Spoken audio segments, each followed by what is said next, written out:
Si des familles s'opposent absolument à la vaccination. Donc la concertation citoyenne avait évoqué la clause d'exemption. Nous l'avons beaucoup testée juridiquement et en fait elle n'est pas tenable. Donc il n'y aura Donc vous dites pas... non. Il n'y aura pas de clause d'exemption. Juridiquement, elle ne tient pas la route, c'est-à-dire qu'on ne peut pas à la fois obliger et permettre de ne pas tenir une obligation. Les familles qui disent non seront sanctionnées ou pas? Alors, pas de sanctions pour les familles qui disent non. Je refuse les sanctions. L'objectif de cette mesure n'est pas de sanctionner. C'est vraiment de rendre la confiance dans les vaccins, parce que quand les vaccins sont obligatoires, les gens sont en confiance. Personne ne doute de la sécurité du DT polio, que tout le monde fait, 98% des enfants. Et donc, simplement, je veux rendre la confiance par l'obligation.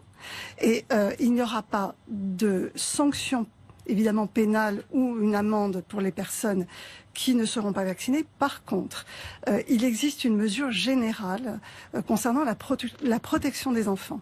Donc ça, c'est la loi. En général, les parents sont censés protéger leurs enfants. Ils pourront être poursuivis. Et donc, si un enfant, un jour, se retourne contre ses parents parce qu'il a un handicap, parce qu'il n'a pas été vacciné, qu'il est amputé, par exemple, à la suite d'une septicémie à pneumocoque, eh bien, si cet enfant se retourne contre ses parents, légalement, il a le droit de mettre en cause pénalement ses parents. Et là, les parents sont susceptibles d'avoir 2 ans d'emprisonnement et 30 000 € d'amende. Mais c'est une mesure de protection de l'enfance générale.